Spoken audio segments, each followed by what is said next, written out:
Surrender to the football. Do I have to? Well, that's what TNA is going to be doing tonight. Oh, it's the truth. It's the truth, though. It is. Well, it's not so much as it being football. It's a lot to do with it being football. But it also has a tiny bit to do with TNA not building up their No Surrender card until the Thursday before the goddamn pay-per-view.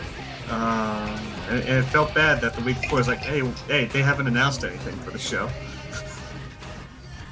And then then you watch Impact and it's like, oh, you can tell they're pulling anything out of their ass. It's like, oh wow, we haven't made any matches yet. I feel bad because I ran down the card before that show even happened. You what? I ran down the card last week before that show even happened. Mm-hmm. So, what I'm saying is, I know they're booking better than they do. Yeah, but all things considered. But hey, ladies and gentlemen, welcome to the No Surrender episode of the Chinlock. Since the pay-per-view is tonight, and we'll be going on in 43 minutes, 42, whatever. This is where we will primarily highlight, even though there's not much to talk about because they haven't done really anything to hype up the matches other than the Bound for Glory series. What? That's crazy. Yeah. But we'll try to talk about them nonetheless. Raw, WWE did have a few things going on this week. So we can definitely get to the highlights. We're not going to go through all of Raw, all of SmackDown because it's a pay-per-view show. But there are highlights worth going through. A lot of it involving CM Punk. And, yeah. So that's essentially how the show is going. And we're helmetless because he's off being a boyfriend somewhere in Texas. Jill's real happy. Just want you to know. Huh? Jill. Valentine? What I'm saying is hand. His hand. Yes. Okay. I didn't know. Just like when you called Randy Moss Brandy Moss. I didn't know. I didn't understand. It's okay. It should be Blandy Moss. See, I had put that there, but I was like, no, that's taken. Yeah, I was about to say something about his performance today, but this is not a football show. This is a wrestling show. I don't want to. I didn't want to do that yet. No, I don't have the theme ready yet. I forgot to pull it up. Don't do that. Don't know. Oh God. I thought that's what you're going to. This is embarrassing. I didn't get it yet. I didn't do it yet. I'm not doing it twice. I did. Okay, it's fine. I'm still. Oh God, okay, all right. Come on. Let's do this. Oh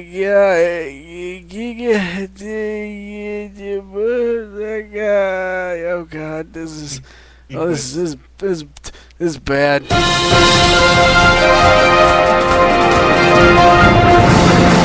And it's all over. Show's over.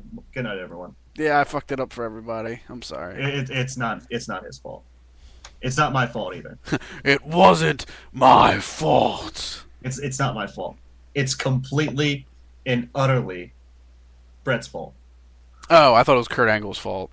I was gonna say Howard, but you know what? He's innocent too.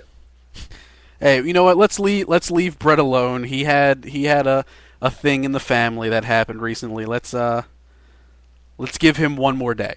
Yeah, I'm sorry. His Packers are getting smashed. No, we're not. I'm not even talking about that. I'm actually being serious. Okay, sorry. But I'm not going to bring it. No, it's all good. You didn't know. It's all good. That's why I'm not actually bringing up these. And move on. First story. Let's do this. All right. TV title might be gone. Good idea. All right. Good idea. On. Since they didn't know what to do with it in the first place. No. Moving on. Bully Ray. He may have a contract with TNA for 2 years. With Devon, probably not. That's fine. Devon can go to the developmental for WWE and train some good wrestlers. His left and right nut. Yes, those among other ones. Like Harold. He'll be a good trainer for Harold. What? Oh, What? No. I wasn't saying anything. Let's see. Matt Morgan and Kevin Nash had a Twitter conversation whether or not he was in the WWE, and pretty much he may or may not be with WWE. He's teased it here and there. Of course, it might also be at work, as he may be a part of Aces and Eights, but who knows? But pretty much what that Twitter conversation boiled down to is how Matt Morgan was saying how they were giving certain guys in TNA money, and then signing and keeping them there, but he didn't get anything. And then obviously Harold, Scorpio Sky, Mason Andrews, whatever you want to call him, has been appearing on WWE TV because TNA didn't want to pay him or whatever. But apparently there was a contract in the offer, but they were going to pay him very cheaply. And then obviously what I'm saying is this entire thing in my mind right now is I think TNA is just being cheap with talent because they obviously offered Bully Ray a contract, but they didn't give Devon anything. They're notoriously cheap with guys that aren't named Sting or Hulk Hogan, which is a shame. It's like those guys are only going to be there for a few more years. They won't be there forever. These young guys are the ones you want to give the money to keep there, to have the talent. Because, I mean, Matt Morgan is okay. He had a bit of a slump being teamed up with Red, but he's okay. He's a decent big man, and he was actually, he was, I don't know, he had his up and down with the Mark crowd of the Impact Zone as well. But I mean, he was a guy worth keeping. I don't know how much he wanted, but yeah, I think he's a younger guy worth keeping on the roster, as opposed to just feeding Hulk Hogan more money to just pre-record backstage segments and back surgeries. Yeah, and all his back surgeries. Now, that's essentially what they're paying for. They're paying for his back surgeries. Brooke Hogan. Yeah. Fucking hell, Brooke Hogan. But hey, they also, and I didn't know this. I didn't know she was still under contract until the article came out that Winter is no longer with the company. So the Knockouts division is definitely suffering. Yeah, their Knockouts division could be counted on one hand right now. Yeah, probably could. But even then, on one hand, they still have more wrestlers than female wrestlers than WWE do. Oh, well, it's true. Let's rephrase that. Talented wrestlers. Yes, they have more talented female wrestlers. I mean, watching the Knockouts match that took place on Thursday is definitely a more talented female wrestling match than you'll see on WWE television outside of like Beth Phoenix versus Natalya Neidhart. Yeah. So, it's women. It was two women going out there actually trying to put on a good show and pulling off moves in the ring that I sure as shit know Kelly can't do. Or Caitlyn. And if Alicia Fox tried, yet. Huh? She hasn't unlocked her full potential yet. Caitlyn's still young, so I give has to go to the hyperbolic chamber. Yeah, I give her the benefit of the doubt that she can get better. There ain't no improving Alicia Fox. If she tried any of the moves that I saw in that Knockouts match on Thursday, she would kill a woman and severely injure a man. She already did. Oh, don't worry. Give it a couple weeks and she'll be the new Funkadactyl, Funkasaur, whatever. The new bitch. Yes. She'll be the bottom bitch. Exactly. Yes, she will be the bottom. Oh, God. Moving on. So, Christian is being held off TV until after Bound for Glory on WETV because he's set to induct Sting into TNA's Hall of Fame that is directly located nearby James Storm's barn. But Christian debunked it and said there was a rumor that came out that it was to have an ankle to heal up from injuries because he hasn't apparently fully healed from that ankle or whatever. Either way, the idea is that he'll eventually come back and feud with Antonio Cesaro for that title, maybe. I highly anticipate him coming back to feud with Cesaro because it'll actually give Cesaro someone worthwhile to go up against. So I'm excited for that. I I'm hoping that he's being kept off TV just for more of just giving him time to heal up again. But if they think that keeping him off TV will make it less associative of him being a WWE guy when he's on a TNA pay-per-view, no. People are still going to remember that he's a part of your fucking roster. I mean, fuck. Ric Flair was on Impact up to the week before, like, the Hall of Fame. Because they didn't care. Because WWE shouldn't care. It's not going to... What does it do? Honestly, what damage does it do to WWE if he is on TV consistently up until this Bound for Glory thing?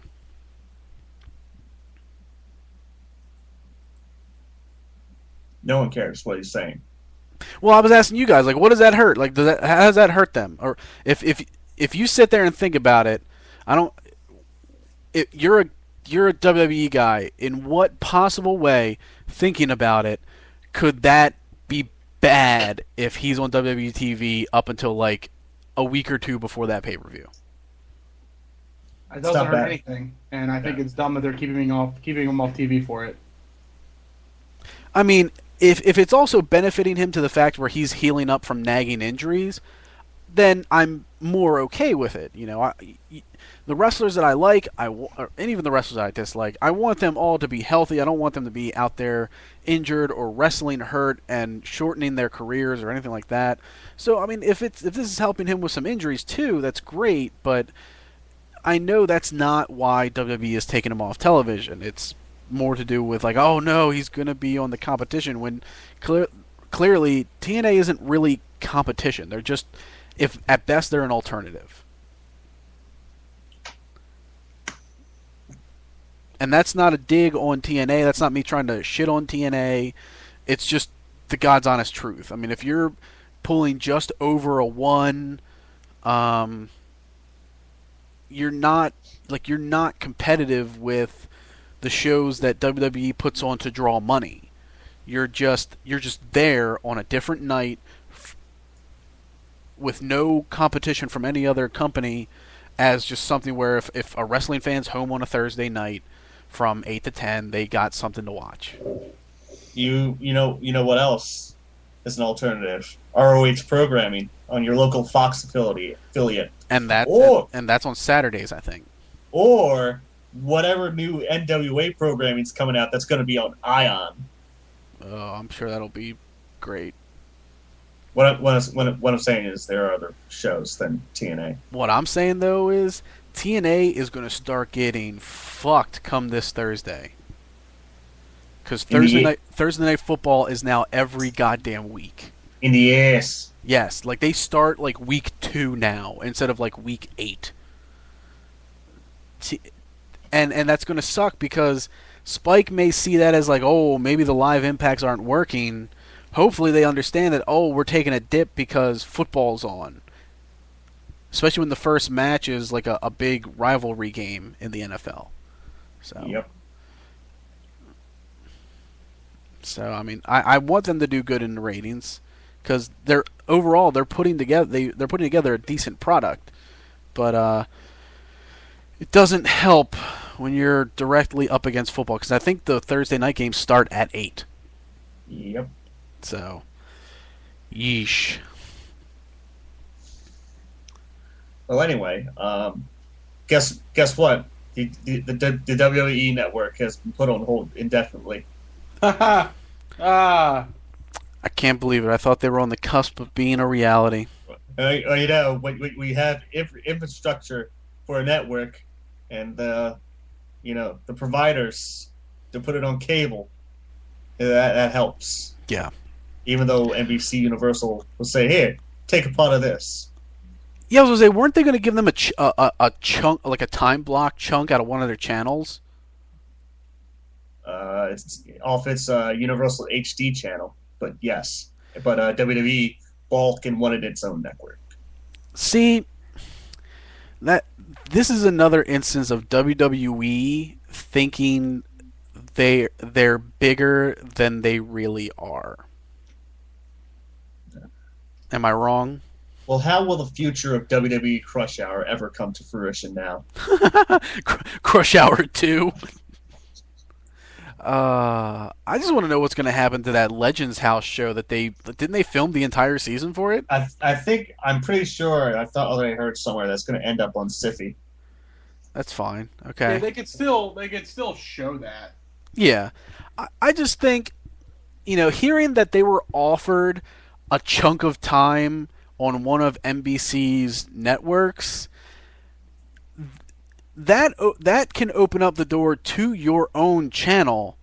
Like, say they give them, like, all right, NBC's like, okay, here's 4 hours. Put on what you want, and then they go from there. And they can put on 4 hours of television of various things, and then see how the ratings look, see if they improve, if they stay, if they drop, and then if it looks worthwhile, you have a lineup of shows that you can that you can take to the providers and say, this is what we have, and then we have other stuff, and we want to make an entire channel. And that can, you can have your cruiserweight show, you can have your Legends House show, you can bring NXT back to television, Superstars back to television, or if you want to take some of your YouTube shows and turn them into a half-hour show, like Are You Serious? That could easily fill a half hour. Then you can fill the rest with cheaters and cops. But I'm just saying, like, as far as that chunk of time, then you build up a fan base for all your unique entertainment, the stuff that isn't, Raw and SmackDown and everything else, and then you build that up, and then you take it to whoever, and you like, okay, that, and as like revenues come in from those shows, you dump that into a network, into making a network, and then you have some groundwork built up instead of just going from a company that has 5 hours of television every week, or 6 hours, I guess if you want to count main event. I don't know. Is main event an hour or a half hour? I have no clue. I've lost track of that one. I forgot that existed. Okay, so 5.5 to 6 hours of television. You go from that to being, we want a network. What are you gonna fill it with? Stuff. We're gonna put stuff on there. Well, do you have like executives? No, we don't. No, we don't. No, we don't. No executives. We're gonna film a half hour of Dolph Ziggler fucking his ex-girlfriend. Yes, of wrestle fucking his girlfriend. Duh. It's, I don't know. Just to me, it's dumb. It's I can't believe. In that entire half hour, he's gonna sell that he's enjoying it. Why are you saying that he wouldn't be enjoying it? Because he sells everything. Okay.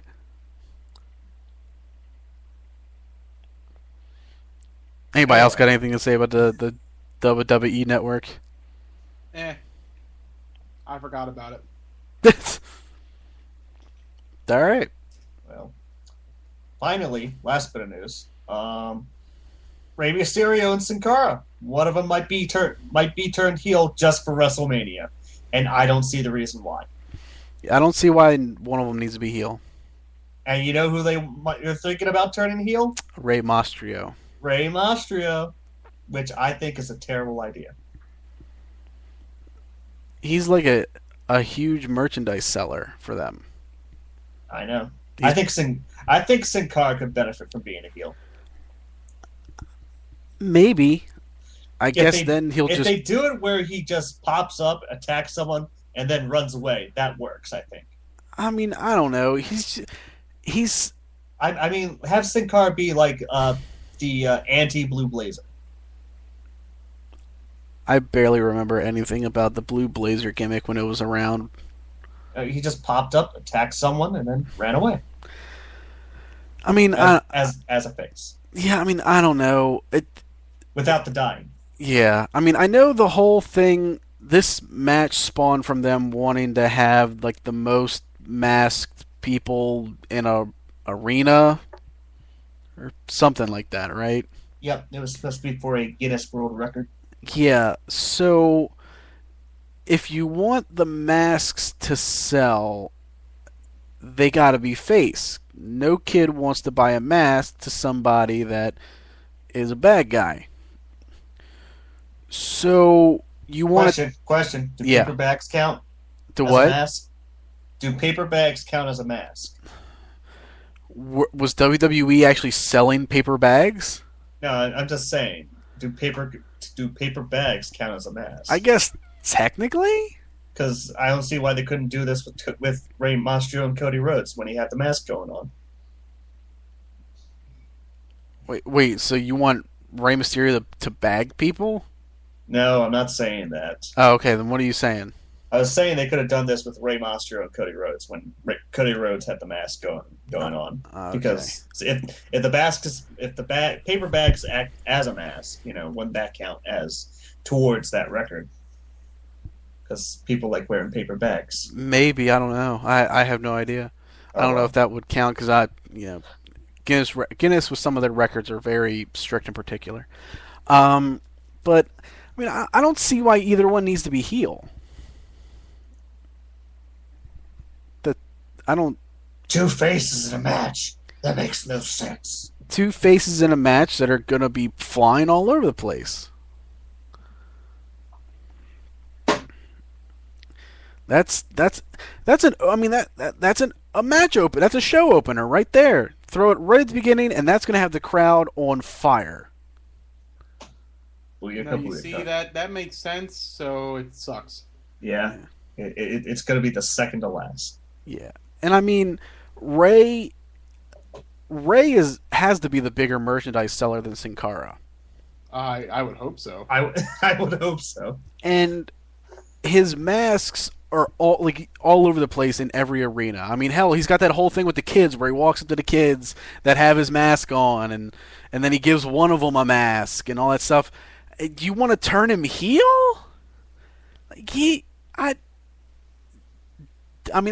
I know there's a lot. There's also people backstage that are against it, right? I think so. I think the report said that. Yeah, there's reports talking about that. I hope they push that to not happen. I mean, just have them build a rivalry. They don't have to be heel. No. You see. I'm gonna go on just a short wrestling rant in general, real quick. WWE seems to still have the mentality that everything has to be. I mean, obviously, you have to have heels, you have to have faces. I get that. You got to have them. And I'm never gonna ask for them to go away entirely.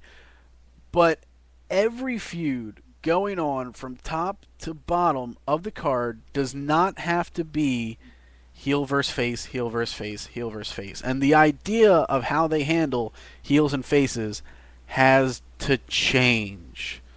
Like, common sense at this point has to be put into professional wrestling. To me, if they were to do that, and I'll explain what I mean by common sense in a minute. If they were to do that, I think that could be the next thing that kind of evolves professional wrestling, like the Attitude Era did. Every wrestling fan, hardcore that's around my age or maybe a little older, all cry for the Attitude Era to come back. The Attitude Era is dead. It's not coming back. It's done. It doesn't need to come back. We don't need cursing every week. We don't need blood in every match. But we do need it in a game to retell it. Yeah. But I'm one that is completely fine with cursing where it makes sense. Every now and then somebody says, I'm going to kick your ass, or every now and then if a heel does something really heinous, you call him a son of a bitch, whatever. Every now and then that's fine. And blood, where it makes sense, is fine. If you're having a match in Hell in a Cell and you want to convey that these two guys hate each other and just want to beat the hell out of each other, someone should bleed. Just saying. You shouldn't have an Extreme Rules pay-per-view where everything is a hardcore match and nobody bleeds. It's completely unbelievable. But it doesn't have to happen every week. It can happen like 4 or 5 times a year total. 5 shows, 5 people bleed. It's fine. Whatever. Don't care. But what I mean by common sense is I'm tired of hearing commentators talk about how, like, if a face and a heel both do the exact same thing, if the heel does it, it's like, oh yeah, yep, that sounds right. That's fine. And if a face does it, it's fine. If a heel does it, it's like, oh my god, he's turned his back. This is horrible. He's a piece of shit. Whatever. Like, there's got to be a balance. Start having them just say, when things make sense, like, I hate to admit it, but, what this guy did, anybody would have done it. I would have done it in his situation, stuff like that. Don't tell me that Sheamus pinning a guy with his foot under the ropes, a win is a win, but CM Punk seeing John Cena hit another opponent with a finisher and then throwing him out of the ring so he can get the pin to keep his title is shitty. When, as a champion, you should be doing whatever you can to keep your belt. That's the object of the match. You should be keeping your championship. He's crafty. Huh? He's crafty. Yeah, he's crafty. It makes no sense. Like, everything that they write, they should look at it from an angle of, okay, everything should be consistent. Everything should be down the line. They should always be keeping track of what they wrote last week for what characters. So if something comes up the following week that is a complete contrast of what they did last week and makes no sense, they can go, whoa. Okay, last week we kind of did something like this with this guy, and we took this turn on it. If we take this opposite turn, it's not going to make sense. Let's change that or balance it out. And that's what they need to do. They need to keep doing things, like, they need to do things that make sense so that it doesn't take you out of suspending belief or, whatever, however you want to word it, when watching wrestling. Because, when you watch wrestling, there are some things that you watch, that you see, that wouldn't happen in a real sport, but you let it slide because it's professional wrestling. And then there's some that's just so stupid that you look at it and you say, look, even for professional wrestling, this is fucking retarded. Like, this would not happen. It makes no sense. Why would anyone think this is okay? And it seems to me that they think it's okay because just because of the stance that, well, he's a heel or he's a face. So that makes it okay. That makes it not okay. And then the constant writing, and this is like one of your biggest gripes, Howard, is the writing of how just about every heel in the past, 2-3 years, in a lot of their instances, they're right. Yeah, that's something that it's pissed me off for a long time. Yeah, like, how long would you say that's been going on for? Years. Yeah, where it's like in a common sense, like in a business, in a office building, if this were to happen, 9 times out of 10, management or whoever would side with the heel, because it's like, well, if I have to look at this unbiased and completely fair, this guy's right. But because the general manager is a face and the guy that was wronged is a heel, then the heel gets screwed. And it makes no sense. There's no satisfaction in it. You're supposed to feel satisfied when a heel gets fucked over. And you don't. You look at it and you go, that's dumb. Why would that happen? Or instances where a boss gets slapped around by an employee. AJ is a general manager of an entire show. And whether she was wrong to hit Vicky Guerrero or whatever is irrelevant. She came out, she apologized as she was supposed to by the board of directors.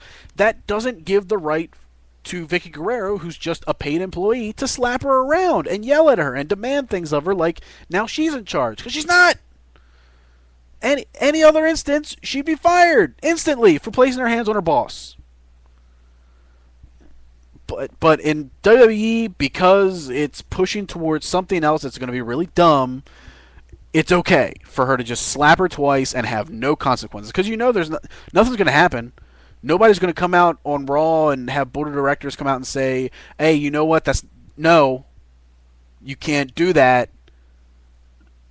Like, nothing's going to happen. That's not going to progress in any way. It's just going to spiral into whatever's going on with AJ to get her fired or whatever. The only good things on WWE right now are Daniel Bryan, Kane, and CM Punk. Say that again. Daniel Bryan, Kane, and CM Punk. And I never thought I would include Kane in that. That's all I wanted you to say. I will say it as many times as you need me to, as at whatever speeds you need me to say it. Okay. Say it real slow. The only three... Okay, stop. You don't have to. Daniel Bryan, Kane, CM Punk. So which is worse? The Vicky Guerrero slapping her boss, or AJ Styles having a match to determine whether or not to have a paternity test? It's got to be the whole paternity test. That's almost like... I wanted you to say that was better. Well, because that's just like... That's how much I hate that segment on Raw. Oh, I mean, I hated that segment on Raw, but that also reminds me of how mad I was, like when you mentioned the AJ thing. It reminds me how mad I was during the Rey Mysterio, Eddie Guerrero, Dominic feud, where like they had a ladder match for the custody of a child. I'm like, no, the world doesn't work like that. Why did you have to drag up his corpse? You can't just take a piece of paper and write custody of Dominic, put it on a hook, and then it's legal. Like someone takes it down, whoever takes it down, they're Dominic's parent. No, it doesn't work like that. You can't do that. If WWE doesn't have someone in there already to monitor this, they need to have someone like hired that is impartial, that is unbiased, that will just sit there and raise a flag or like throw a flag, like have a fucking ref in there. They announce something and a guy throws a flag. Whoop! Oh, what was that flag for? There are no laws in the continental United States that would allow the custody of a child to be determined by a ladder match. Please erase that and try again. Someone's got to be in there to just say something. Somebody's got to be in there and go, hey, look, I get it. It's a story. But even then, you're writing something that people are just going to stop. Like, they're just going to look at the screen and go, wait a minute. Wait, hold on. What? Eddie Guerrero did say something. He said, where the fuck is Vicky? Yes. Because she blew her spot, is what I'm saying. Yeah. It's just... At some point, they just got to get people in there, and maybe it'll happen when Triple H is running the whole thing. I don't know. I don't know what to expect when Triple H is the man behind the scenes. He does want to be heel again, but Vince doesn't want him to be. Yeah. He can be heel when he's actually like the face of authority. I guess right now he kind of is, but if he's the constant face of authority, I guess when he runs the thing, he's going to designate some face, and that'll be his Austin McMahon. But I don't know what to expect when he's there, but hopefully he's going to be there to step in and say, look, that's dumb, that's stupid. Don't do that. Think of something else. They need somebody. Because it's one day there isn't going to be a CM Punk, there isn't going to be a Daniel Bryan, there isn't going to be a wrestler or a set of wrestlers that are on these shows to balance out the stupidity to make me forgive it because this other stuff was so good. What? I said what? One day it's just going to be bad. It's going to be bad from head to toe if they don't correct their writing mentality. And then we finally won't have to watch it.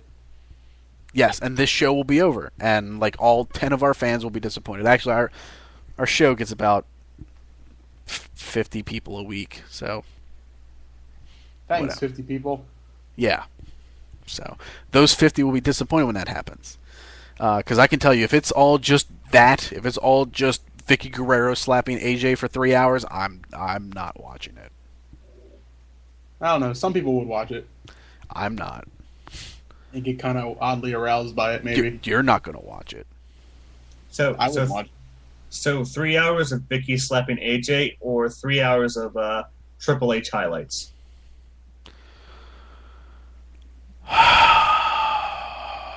Go ahead, Brian. Time to play that game. Oh. Well, are they all highlights being played to the drum of, hey, let's all feel bad for this guy who's retiring, who's not really retiring? Yes. Oh, God. And Howard's being generous because I was going to say it was an actual celebration of his career, A especially the Katie Vick stuff. Oh. Well, no, In fact, 1/2 hour of this 3 hour show will be dedicated to him humping that corpse. No. 1/2 hour of that show will be dedicated to that streak he had as champion where he went through every up-and-coming face ever. When he steamrolled Jericho, RVD, Booker T, everyone. When no one could get over on Triple H. That's going to be the highlight. And that's going to suck. Those are both bad. So, but you're asking me what is worse? Yeah. Oh. I mean,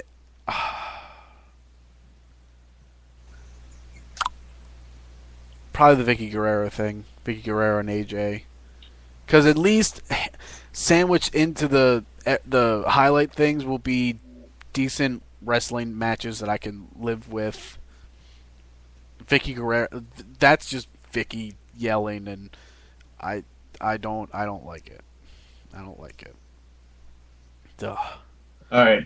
Are we taking commercial break so we can talk about Raw? Well, we're gonna talk about WWE as a whole after we come after commercial break. But there was actually, I probably shouldn't have ranted as long as I did. But there was one thing I wanted to bring up was the whole Jack Swagger's being taken off TV until Raw hits Oklahoma, and then they're gonna bring him back as a face. Yeah, I saw that, but You know what? Yeah. I'm okay with it. I am okay with it too.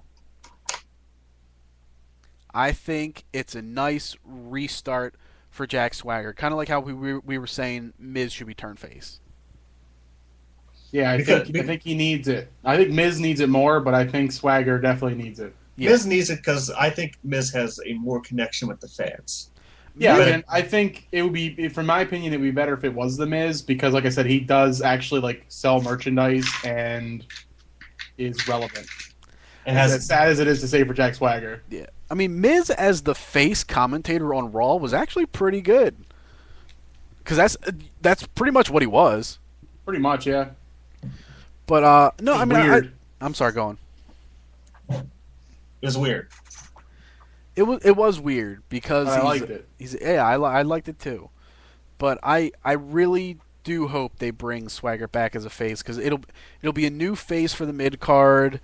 I don't know who he would feud with, but well, I don't remember when that Oklahoma show is, but I would assume Antonio Cesaro.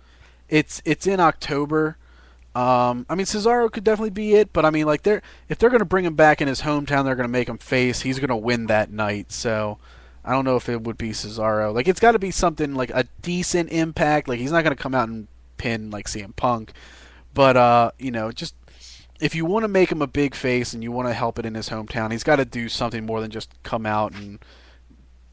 Though Cesaro by then could actually be a much bigger deal than he is now. So, well, Cesaro is the U.S. champ. He comes out, he pins the U.S. champ, puts him right in that title mix. Yeah, and hopefully by then Cesaro will have feuded with other people besides Santino to have good matches. So, all right, so let's go ahead and take our first commercial break. Then we'll quickly highlight Raw, and then we'll get into no surrender matches. We'll be back in 30 seconds, and we're back. Another segment for Chinlock, and this is the quick WWE highlights overall. So I think I talked enough last segment. How about you guys give some of the things that you liked or disliked over the course of WWE television this week? Randy Orton being used as a springboard for Dolph Ziggler. Hopefully. Yeah, there is. Hopefully. I know. There is that. There is the hopeful. Let me see. What else? Daniel Bryan and Kane anger management therapy is the best stuff ever, and I hope there's more of it this week. Yeah, well, they I guess they might have to go back to class. Future tag team champions, right there. I did think the hugging thing went a little too long. It did go a bit too long, but that stuff was hilarious too. It's like, but hey, the Miz knew the rules of a hug out. Of course he did. Like some other past. The Ryback beat Jinder Mahal. You sure you want to say beat? Liquefied? Close enough. Okay. Sheamus sent Jack Swagger on his vacation, to say the least. I did like that. Yeah, Swagger. That's done. they gave Jack Swagger the Incredible Hulk theme as he walked away. Do, do, do, do. Well, like we said earlier, I hope that breathes some life into this Swagger. I mean, if he brings back Swaggy the Eagle, fresh faced, ready to go, I think it could be good things for Jack Swagger. Swagger. A Falls Count Anywhere match ended outside of outside. It did end outside with Alberto Del Rio beating John Cena with an assist from now complete heel CM Punk. With No. He's still a face. But his associate is a heel. But Punk's hey, still gonna get cheered. Punk is still gonna be cheered. But hey, at least Paul Heyman. They're like, hey, no matter where we go, Punk still gets cheered and Cena still gets booed. Paul Heyman. That'll get him cheered less or more. Depending on the city. Yeah, I guess depending on the city. But hey, at least Paul Heyman was considerate enough to look at John Cena and make sure that he didn't touch the car when he drove past him. Yeah, he's just like, don't you fucking touch my rims. Of course, when I initially saw it, I was like, Paul Heyman looking at it, I was like, what happened? What's going on here? Why are you down like that? Yeah, have you guys been liking the Raw action things they've been doing the past couple of weeks? What, you mean like the interactive stuff? Yeah. I'm okay with all that. Yeah, it's not too bad. It's not like crammed. It's not like jammed down our throats every week. No, or like constantly. But It's like there, but it's not too much. Yeah. Unfortunately, those are very predictable, though. Yeah. And I think all of us are pretty much done with AJ Lee as general manager of Raw. I'm tapped out. No more. I was reserving judgment, and for the first couple of weeks it was okay, but it has taken a quick turn that I am done. And maybe that's the point. Maybe they want you to be done with it because they're getting ready to send her packing. I don't know.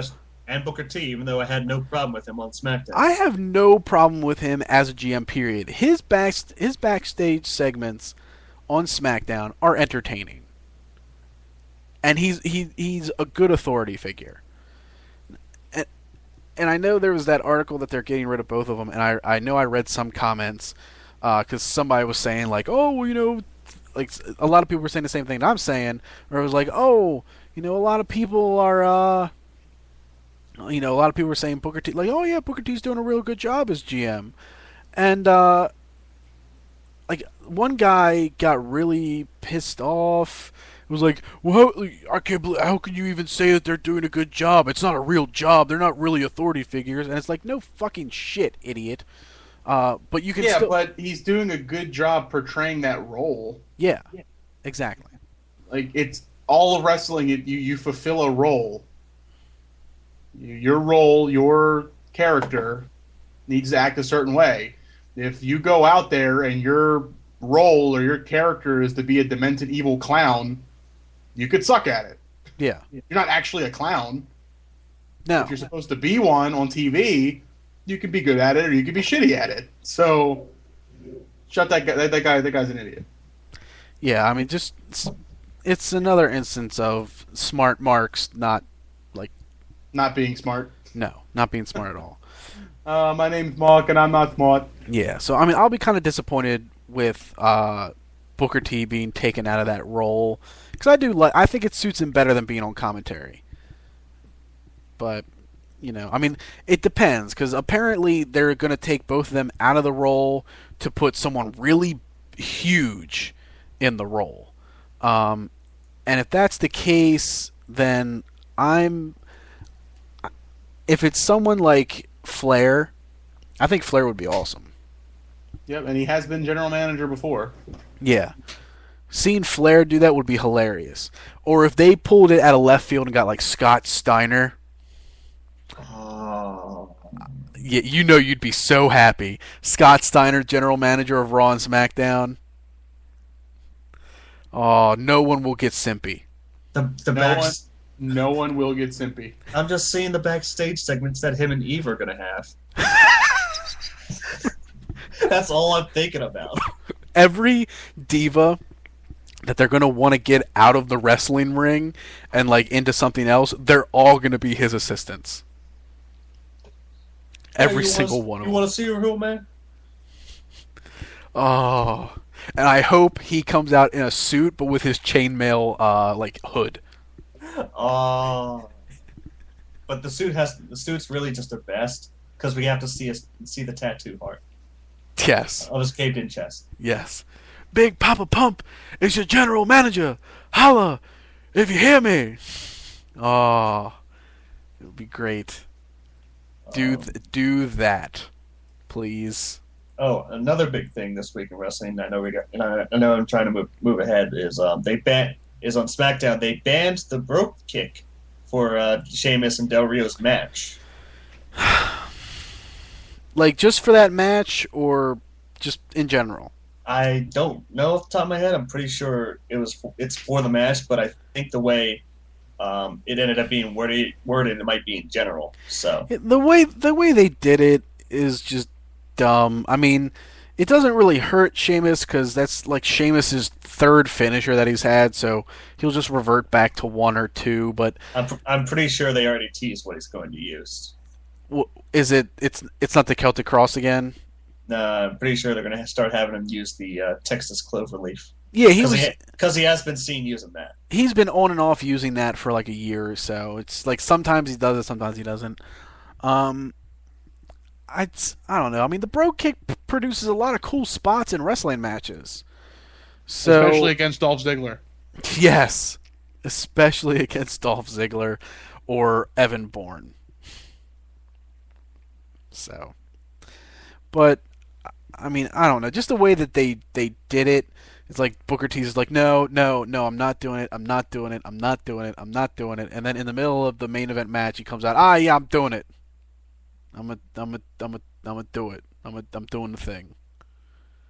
It's Well, like, he had to stare attentively at those X-rays. yeah. And I mean, with Rodriguez, like, I would just look at it like, this guy throws himself in front of everything. There's no way to prove that the brogue kick is the specific cause for this injury. That man has been thrown off ladders, put through tables, thrown off the stage. He has gotten his ass whooped in so many different ways. It's impossible to say that's the thing that injured him. Yeah. And he does it willingly. Yep. They're still having Damian Sandow face top faces and run away from them in matches. I'm okay with that. I'm not sure what they're fine. leading up to That's that, but that's I'm his okay. character. I'm okay with it. Yeah, I'm okay with it too, but I want to see where they're leading towards that. Yeah, and I and Uh, I will say, if Raw didn't end the way that it did, I would have really hated Raw. Also, Wade Barrett returned this week with a really, really awesome finisher. I looked at it first. It's like, what is that? Then when we saw it in slow mo, it's like, oh, Yeah. okay. Which means Cassius Ohno's going to have to change his finisher before he comes up to the main roster. But you know what? At least what they're trying to do is they're trying to go with that more of his bare knuckled fighting background with Wade Barrett, which I'm fine with. I like that a lot. I do too. I'm interested to see where they're going to go with that because I was hoping that they would just thrust him right into a major angle. That's what I was hoping for anyway. But he did say that. He was like, if you're not going to put me in a title picture or a main events picture right now, I'm open for business. So I'm interested to see what that's going to end up being. Yeah, I'm interested to see what that means. I hope it means that he'll be like the APA. That would be amazing! Oh, You're welcome. now I want it. The Barrett Barrage is like the new APA. That would be amazing. Like, he just gets hired to beat the shit out of people. Oh, that would be amazing. Yeah, you're welcome. It's not going to happen. Now he's going to be the new Doink the Clown. But Yeah, no, fuck you, Howard. You No, just buried him. he's gonna be the new Virgil. He's gonna be the new executioner. Come on, Virgil. No. Come on, Virgil. See what you caused, Howard. Caused I this thought of down. something good. Now Vince is going to know that I thought of it and not make it happen. Come on, Virgil.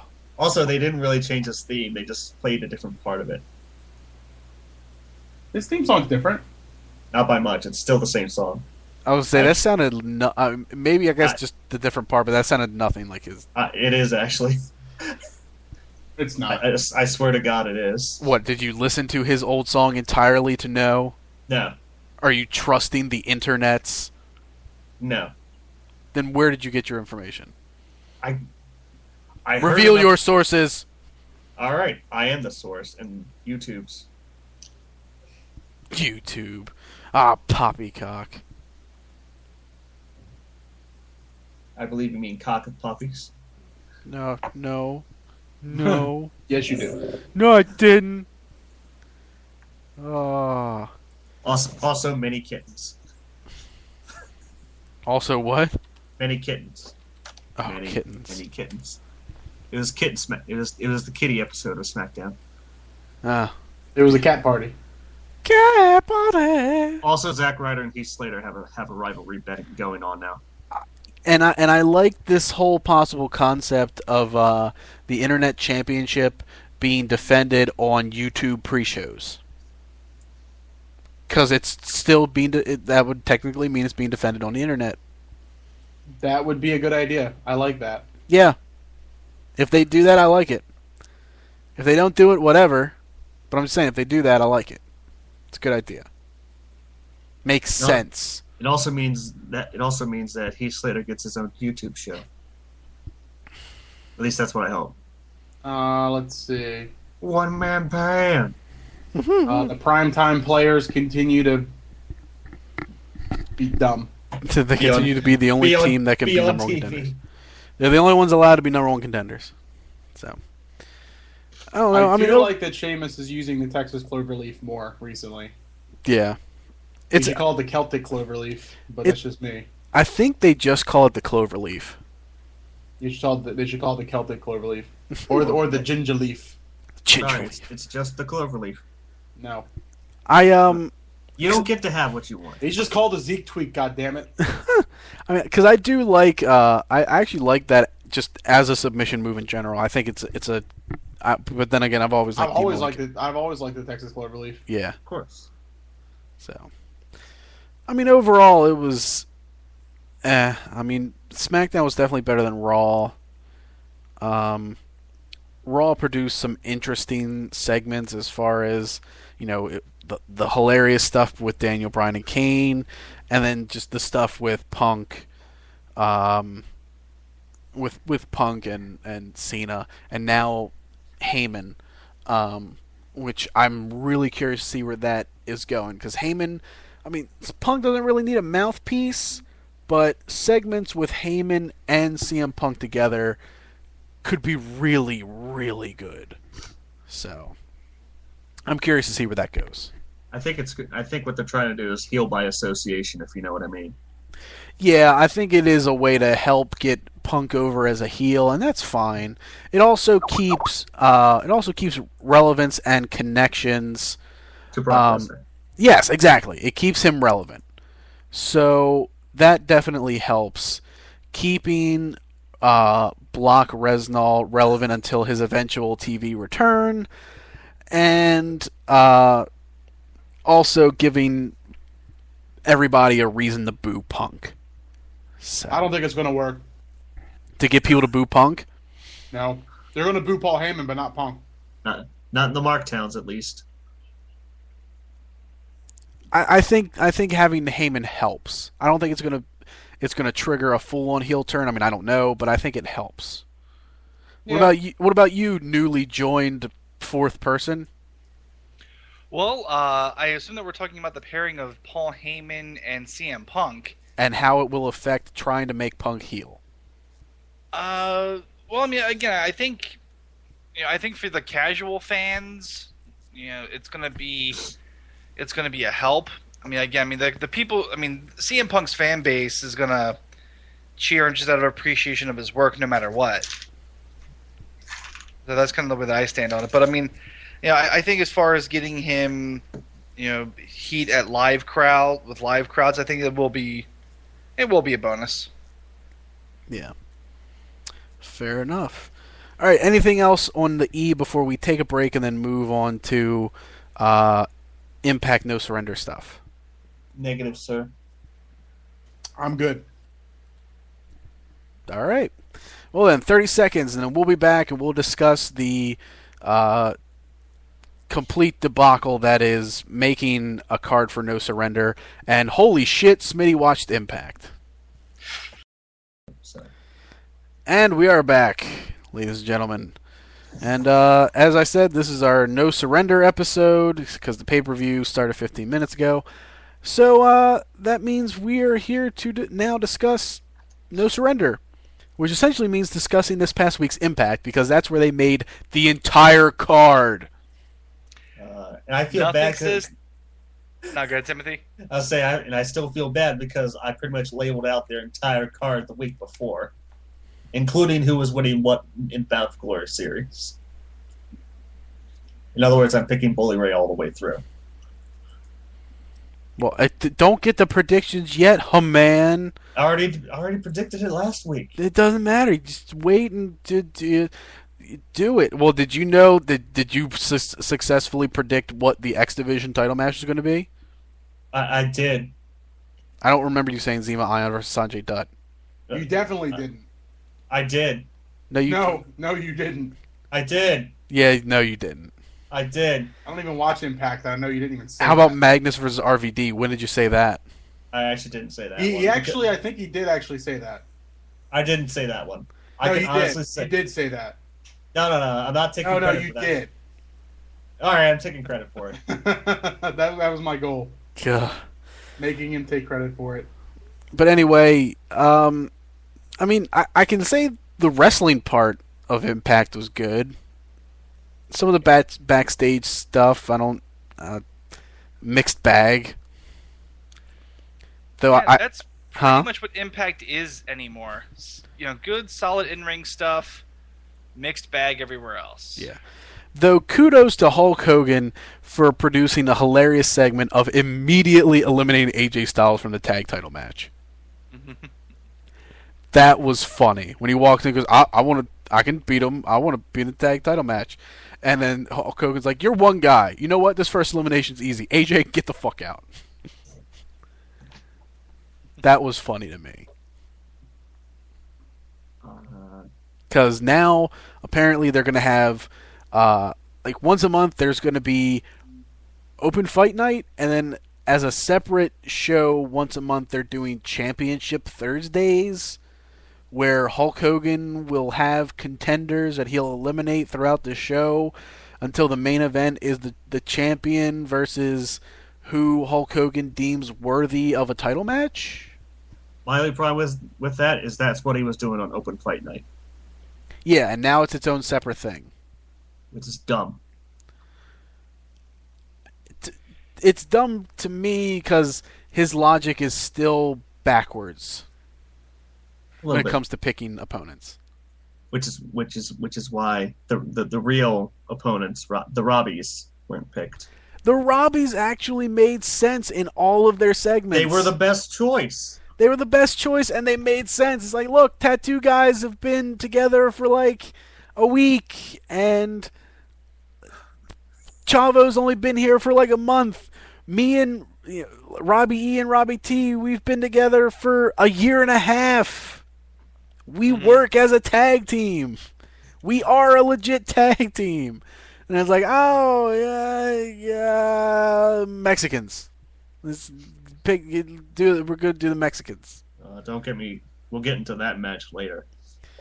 Yeah, that match was a mixed bag, too. I was not happy with half of that match. Yeah. Am I the only one that could see the quality of Samoa Joe versus Jeff Hardy suffered a bit because Joe has like an injured arm or something? Well, is that a legit injury? Because I know they were working an ankle with. I'm pretty sure it's mostly at work. Well, were they working that the week before? Because I know during the match they didn't mention. They've been working that for a month. Where Magnus had hit Joe with a chair in the arm during a stage segment. Oh, okay.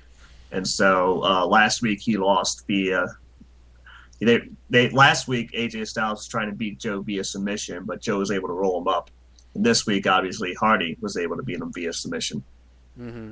So they've been playing that up for about a month, and they're going to continue playing that up until Bound for Glory, where I assume Joe's going to face Magnus. Fair enough. But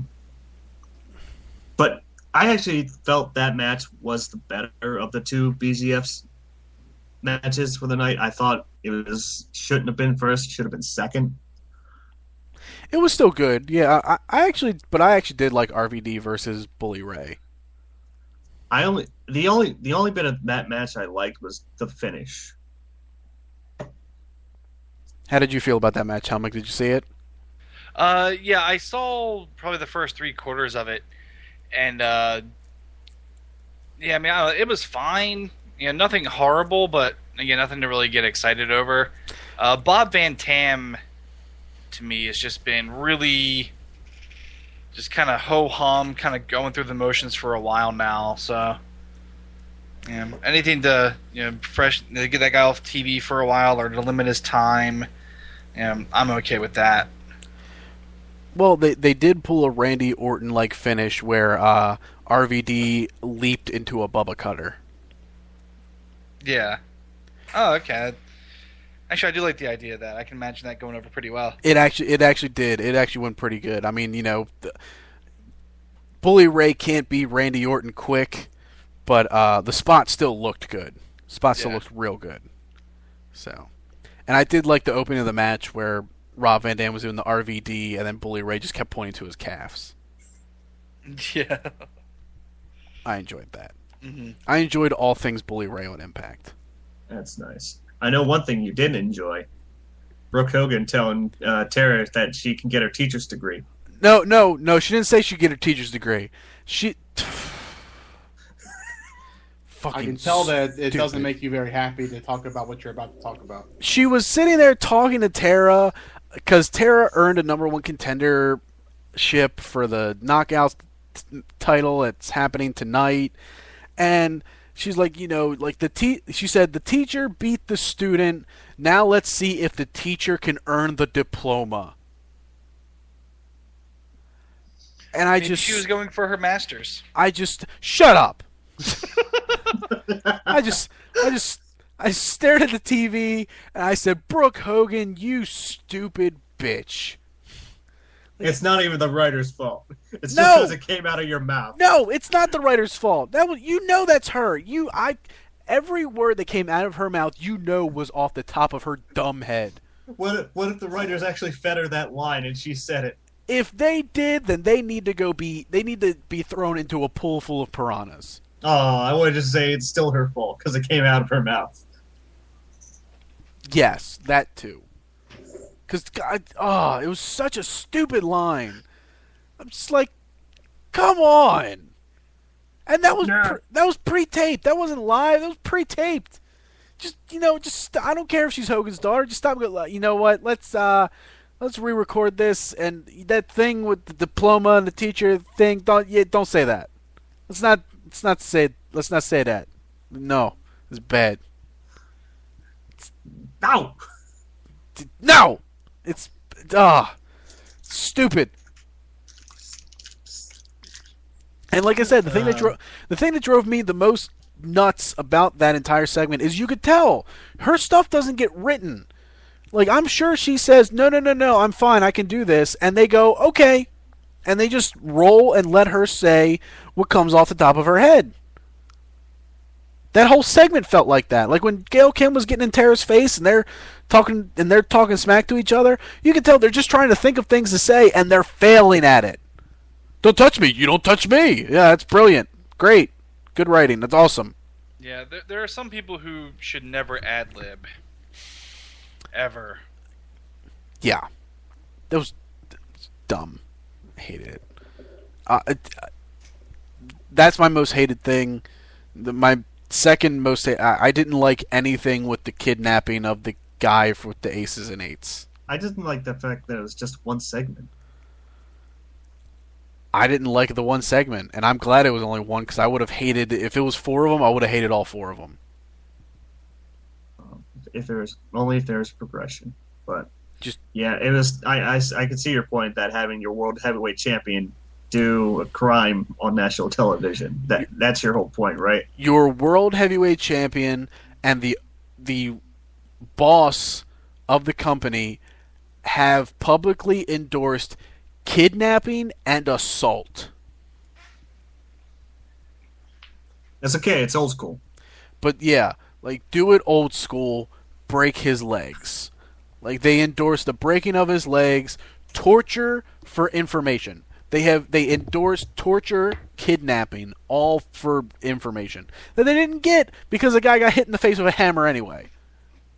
It's the only part I liked. I liked when that guy rolled up and just hit the dude in the face with a ball peen with a fucking hammer. And he clocked him good too. He did. It's like wow, like oh shit. Yeah, I was like, that guy's dead. He's got a cracked skull. Ain't coming back. That guy. No zombies here. Let's see. I do like the fact that Joey Ryan now has to face Al Snow, who's not been in a match for God knows how long. I did like that segment. I like that back and forth, but I don't know how much I'll like. Al Snow in the ring. No, wrestling. not that. It's Joey Ryan?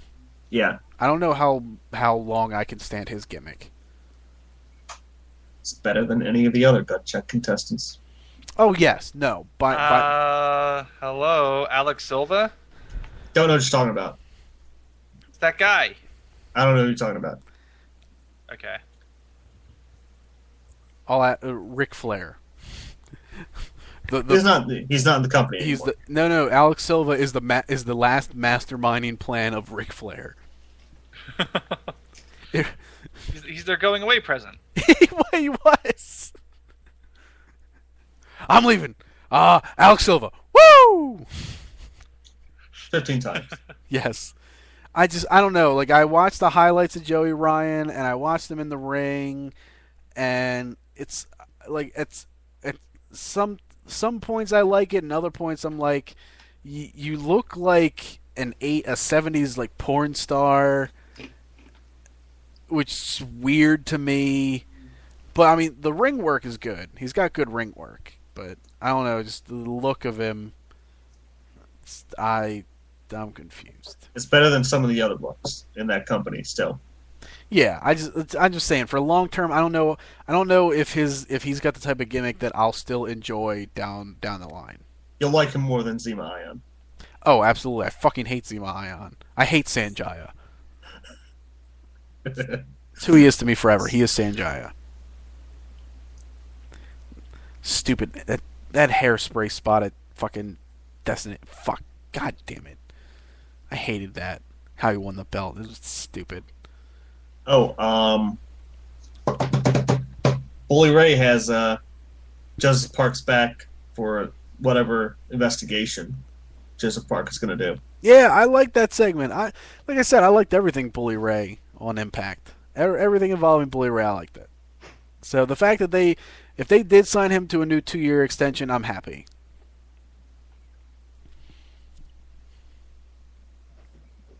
So I think, huh? Indeed. Yeah, I think that's pretty much it for Impact. I mean, it ended on a brawl. Yeah. I don't know if you saw that. We didn't really go into discussion of Daniels and Kaz versus Chavo and Hernandez. Oh yeah, you wanted to talk about that. Let's go right ahead. I fucking hated this match, and it's not for Daniels and Kaz. They were really good. They were really good because obviously they've been a tag team. Chavo and Hernandez, they had some chemistry problems. Chavo looked like a guy. Chavo, chemistry problems that during that entire match. Hernandez just looked lost during that entire match as to what to do. The only highlight during that entire match was their double team, where Chavo hurricaned Hernandez onto I believe it was Kaz. Yeah. I like that. See, to me, I felt it was Chavo that looked more lost in the ring. Like he clearly looked like a guy that hadn't been consistently wrestling for a while.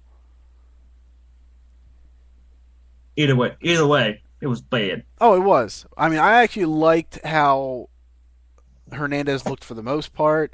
I mean, the dive outside, a lot of his power moves, like he looked decent.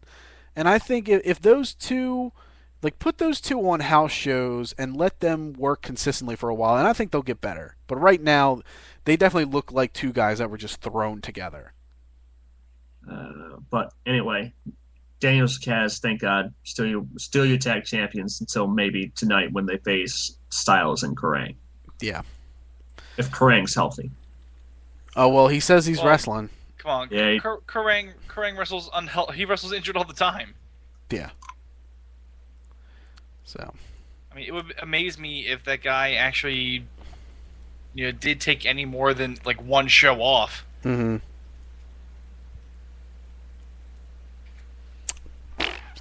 So, yeah, and then the show ended. I don't know. Did you see the end of the show at all in any form, Helmick? I did not. Okay.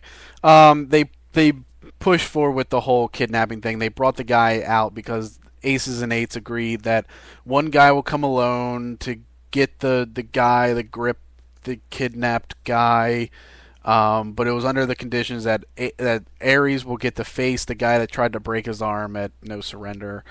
So the guy finally comes out to grab the key grip guy, except the key grip guy was about to talk.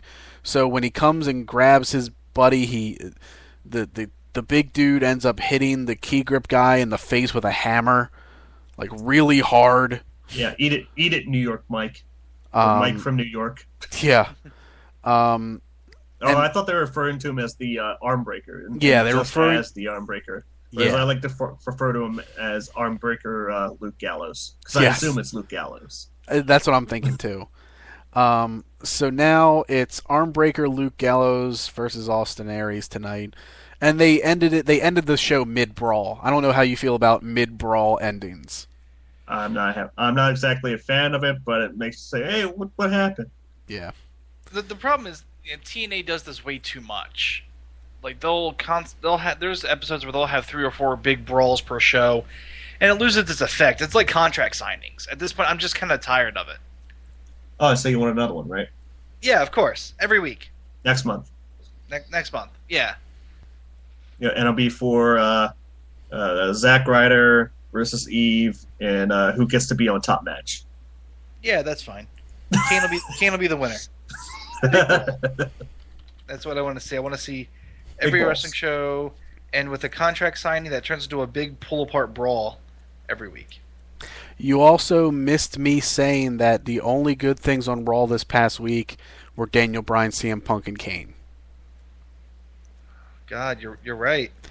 And if about all 3 of them. And if WWE didn't, if Raw didn't end the way it did with that whole reveal of Paul Heyman, it would have been an atrocious show. Yes, it would have. It's another case of where a good ending can save a bad show. Yeah, and that's what it did. It saved it. And we also admitted that we're tapped out with AJ in GM role. Yeah, I'm kind of sick of it too.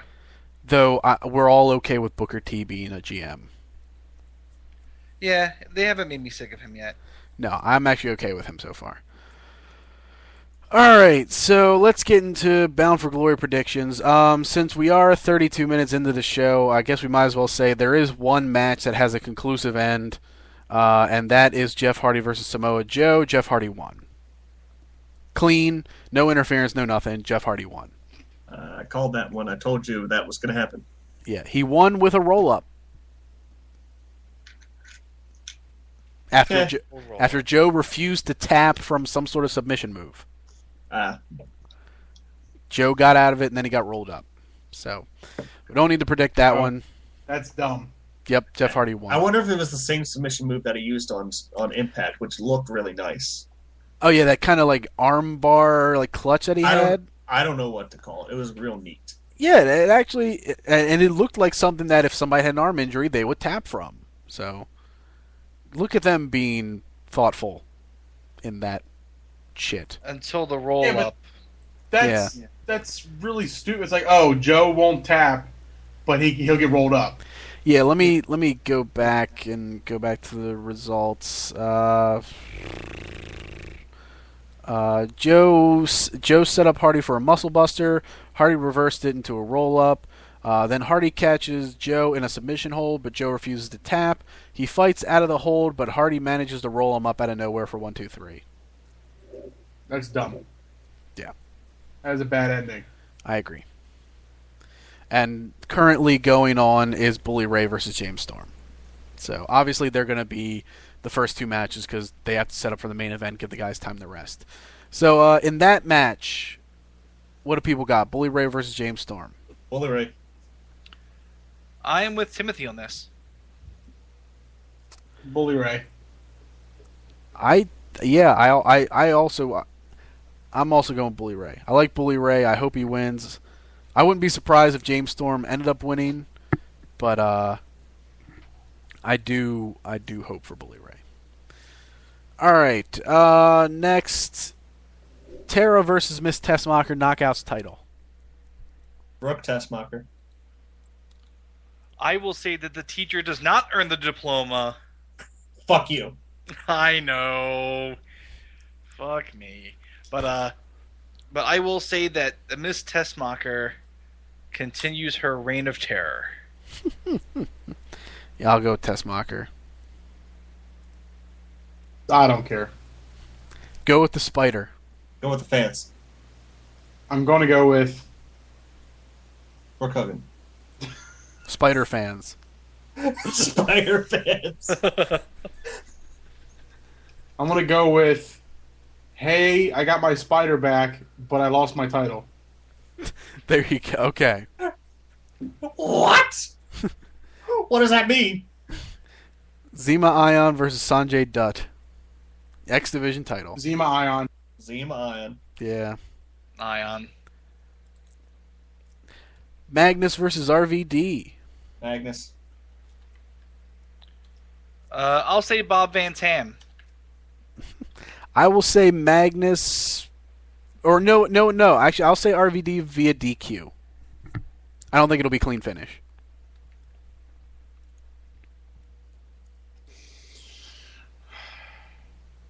I'm going to say no one wins. Okay. All right. All right. Tag team title match: AJ Styles and Kurt Angle versus Daniels and Kazarian.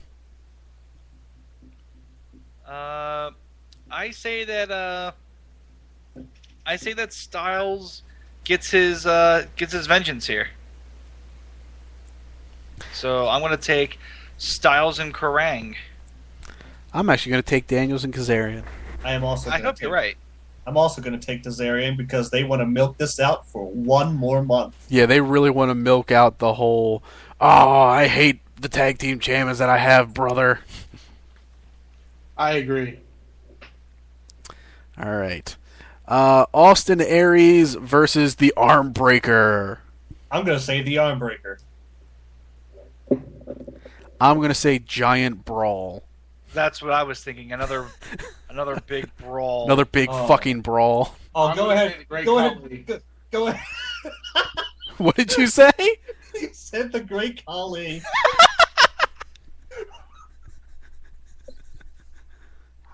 I was going to say to you two for taking the easy finish, take the easy way out, you faggots. Hey, that's not nice. Neither is the Great Khali, but that's just as close. I was just going to say giant brawl. There's no way TNA gets an upper hand on Aces and Eights before Bound for Glory. I know. That's why I was taking the arm breaker. Yeah, Bound for Glory is the big payoff where that's where they'll find out who they are, and that's where TNA will get their big victory over them. So, all right, then that leaves Bound for Glory series match, which we are saying is going to be Jeff Hardy versus Bully Ray. Bully Ray. Fully right. I hope to God it's Bully Ray. So we're pulling for Bully Ray versus Austin Aries at Bound for Glory. Yep. All right, I'm down with it. I am, at least. I don't know about the rest of y'all. I hope so, because they put on a good match the last time they wrestled. And they just paid Bully Ray, so. And pay him his money.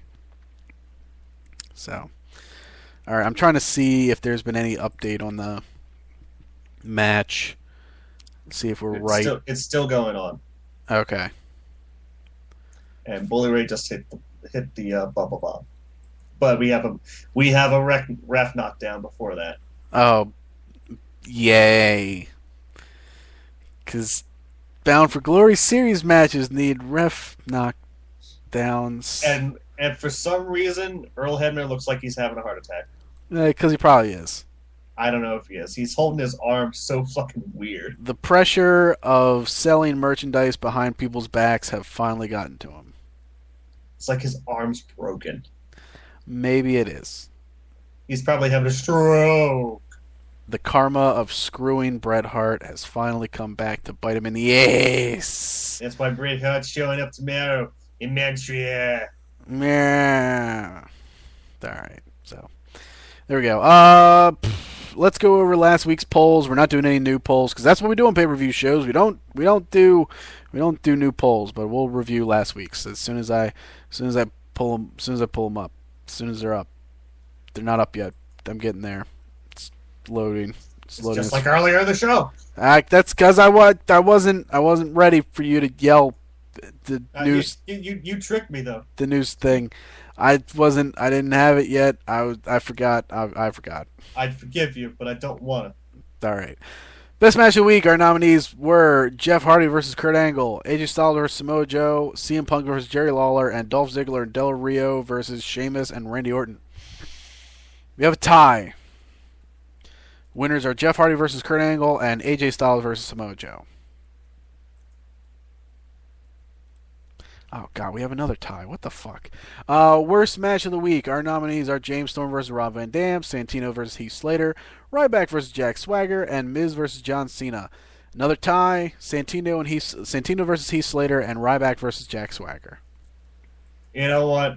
I'm going to go with Santino and Heath Slater. Okay. No ties. Okay. I'll break all these ties. What was the other tie? Jeff Hardy versus Kurt Angle and AJ Styles versus Samoa Joe. We'll go with Hardy and Angle. God damn you. Had to go with the two E guys. It was actually the better match, though.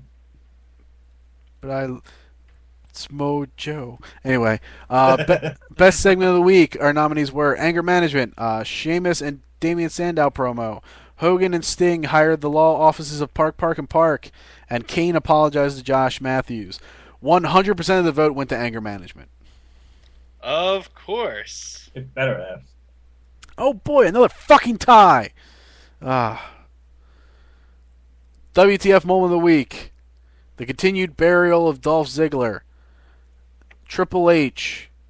John Cena forgetting how to climb a cage. And the great logic of John Cena Chapter 2, going too far. Triple H. It was a tie between Triple H and the great logic of John Cena Chapter 2. I assumed it was that, so I was going to go with Triple H. All right. Let's see. Best wrestler of the week. Come on. Show me the results. Give me a fucking break. Is the last one tied too? Yeah, they're all tied. God fucking damn it. Be more decisive, people. This is why prime numbers are better. Be more decisive. Well, here's the problem with your logic, Helmick. The votes were probably all in prime numbers. The voters. Even more prime. How about that? Makes no sense. Get out of here. All right. All right, you know what? Let's see. Did I vote yet? Let's see if it counts my vote. Oh, damn it. I already voted. Oh, well. Anyway, tell him. Best Wrestler of the Week nominees were Samoa Joe, Kane, Daniel Bryan, Damian Sandow. The tie was between Kane and Daniel Bryan. We'll go with... it's kind of okay. You know what? I'm going to give it to him. Give it to Kane. I'm giving it to Kane. Daniel Bryan's won it enough. Give it to me. And I'll do what you should have did 10 minutes ago. Give it to me. That was actually my logic. So it's like, Daniel Bryan's won enough. He's far ahead in my numbers. Worst Wrestler of the Week nominees are Rob Van Dam, Cameron, The Cobra, and Dolph Ziggler. And the tie is between Cameron and The Cobra.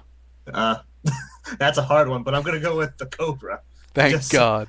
Just so we can have something obscure on these polls when we go through them at the end of the year. God bless you. Yeah, and that'll be coming soon. Oh, that'll be coming soon. Okay, damn, still no end to that match. All right. Shit. Huh? The live feed actually did end. I don't think it updated yet on where. Yeah, I don't have an update on WrestleZone because I didn't order it. I don't, because I'm either, when this ends, I'm either playing Darksiders 2 or I'm watching the Broncos. So. Yeah, I will probably watch the football game and or fall asleep on my couch. Watch Tay football. Yeah. Fair enough. Tay foosball. Football. Fair enough. All right, so that's it for this week then. We're not doing any new polls. Like I said, pay-per-view shows, we don't do polls. So the next normal show that we do, there will be polls that we'll make and junk and stuff, and it'll be... Hopefully we get 6 non-ties. 6 non-ties. Yeah. That would be great. That would be pretty great. All right. I was going to see real quick if is next Sunday Night of Champions? Yes. All right, so next Sunday will be our Night of Champions show, and we'll discuss all that, and I guess it'll be good. Bully Ray did defeat James Storm. So, did he? Yes. Yes! That makes all of us happy. I am happy. Tomorrow night for Digital Reload, we'll discuss Tekken Tag Tournament 2. I'll probably talk about Darksiders, because I put like 7 hours into it the past couple days. Other stuff, news, all that good things. And then at the end of the month, just to start hyping it now, we're going to do a Best of Summer Movies podcast. We're going to discuss the entire summer of films we liked, films we didn't, and then I have plenty of stats to go over with people that I put together. Top grossing, least grossing, best reviewed, worst reviewed, all that stuff, just to give everybody a thing. And then in the meantime, until that, which we're doing it the last week of the month, trying to coincide it with the release of the Avengers. That doesn't mean it'll be on Tuesday. I'm just saying that week when Avengers releases, that's when we're going to do the podcast. Because it was the first summer movie, so it might as well be when we talk about the summer movies as a whole. So join us for that. It'll be good. Are you three gentlemen planning on being on that podcast? I am. Okay. I don't know yet. Make sure that you have a top 3 or top 5 of your most favorite and least favorite films. Depending on how many that you've seen. I mean, if you've seen enough to do a top 5 for each, go ahead. If If you can only do a top 3 or something, that's fine too. As long as you rank them. Yeah. Okay. Yeah. Because I'm we'll gonna at do least that. be able to rank Battleship, because we watched that on Friday. I have yet to watch Battleship, but I will make sure I do. Oh, it's a movie. I know, that's what I was hoping for. Just, And I, just but wait. hey, at least I sunk Howard's battleship. You did, because we played Battleship while watching Battleship. Well, Well- my strategy didn't work. Nope, your strategy didn't work, and I held kittens, We all held kittens. but I held 2 at the same time, Uh-huh. and they slept on my body. Oh, kitten parties. And yelled in your ear. Yeah, but he wasn't that loud. I knew when he was awake, but it wasn't loud. So, but yeah, Battleship. It's a movie where if it was only an hour long, it'd be okay. Maybe, It wouldn't. probably not. Oh, just wait. I'll explain it to you, Helmick. All right, sounds good. Anything else we want to hype this week? This week's Well, I can hype something I already did. What'd you do? I went to Jimmy John's. Oh, Oh, good man. Jimmy John's is delicious. it is pretty damn good, and it's crazy fast. That's all I had to say. it's awful. Okay, maybe we'll do another figure follows at some point. Yeah, we should. As soon as I get some new toys in, we can do that. All right. Uh, At the very least, I know we'll do one in October. I'm not going to say what it is, but it's going to be big. Literally big. It'll be pretty big. Like 2 feet tall. With 23 inches. With 3-inch fangs. Oh, I was gonna make it the 3-inch fangs. I beat you follow-up, to it. But you beat me to it. And then Crisis Infinite Comics. There's a theme. There's a theme for it. yes, because of all the zero issues coming out this month, all the episodes will have the word zero or the number involved. This past week was 0 Hour. I don't know what this week's episode is going to be called, but it might be divided by 0. And with But DC, that's illogical. You know what? You shut your whore mouth. You With- came late. with New 52 going into the 0 issues this week, if you haven't yet, visit our variety show section and listen to Crisis Cast the New 52. Watch me, listen to me ramble and ramble and ramble. And listen to me talk about Venom. Because he loves himself with some venom. It's a good book. At least Remender's part. Anyway, until next week for Night of Champions, enjoy, and make sure you tune in tomorrow night at 7:30 for Digital Reload, our much more off-the-cuff video game show of nonsense and people eating and no professionalism, and it's great. It's great. Yeah. Yeah.